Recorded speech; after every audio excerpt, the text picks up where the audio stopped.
Саламатсыздар урматтуу биздин каналдын көрүүчүлөрү. Сиздерге түшкү кабарлар топтомун сунуштайбыз.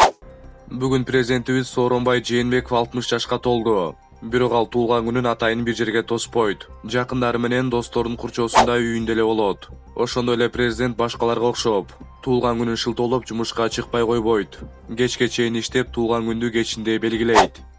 Бишкекте 5 жолу унаа уурдоого шектелген 23 жаштагы кыз кармалды. Акыркысында БМВ айдай качкан. Бул тууралуу бүгүн 16 ноябрда Бишкек милициясынын басма сөз кызматы маалымдады. Маалыматка караганда 7 ноябрда шаардын тургуну милицияга арыз менен кайрылган. Ал 7 ноябрда БМВ үлгүсүндө унаасын айдап, белгисиз тарапка качып кеткен чала тааныш кызга карата чара көрүүнү суранган. Аталган факт боюнча кылмыш иши козголуп, иликтөөнүн жүрүшүндө.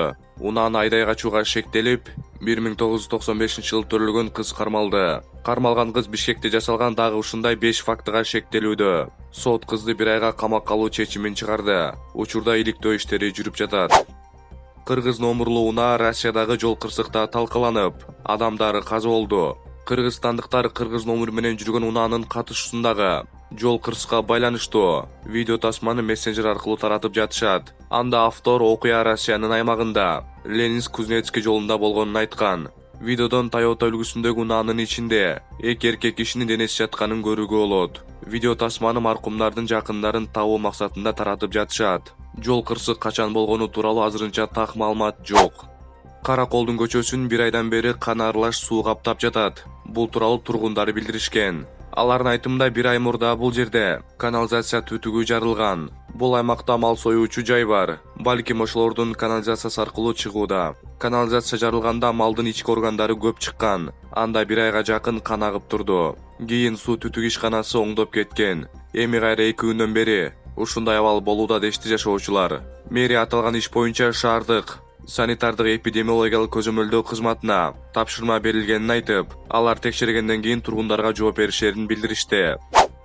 Бишкекте тазалык ишканасынын унаасы кырсыкка кабылды. Лев Толстой, Термичков көчөлөрүнүн кесишинде таштанды ташыган унаа троллейбус чубалгысы тартылган мамыны сүзгөн. Мындан улам троллейбустар өтө албай токтоп калышкан. Окуя 15 ноябрда эртең менен болгон окшойт. Саат 8:30 абалды турукташтыруу үчүн адистер келди дейт күбө. Ичип алып унаа айдабагыла. Ысык көлдө кырсыкка кабылган Жигулинин видеосу. Видеонун авторунун айтымында айдоочу мас абалында болушу мүмкүн. Тасмада көрүнүп турганда Жигули кооптуу бурулушка жеткенде жолдон чыгып кетип, каршы тилкеде келаткан минивенди каккан. Кийинки кадрдан бети башы кан болгон айдоочу эс учун жоготуп, жерде жатканын көрүүгө болот. Мына арактын кесепети. Ошон үчүн ичип алып рулга отурбагыла деп күбөлөрдүн айтып жатканын угууга болот. Мына урматтуу биздин каналдын көрүүчүлөрү, ушуну менен биздин түшкү акыркы кабарлар топтому аягына чыкты. Сиздер менен мен Самарбек Мапухов болдум. Оюңуздарды комментарий калтырып, жакшы лайк басып, каналыбызга катталганды унутпаңыздар.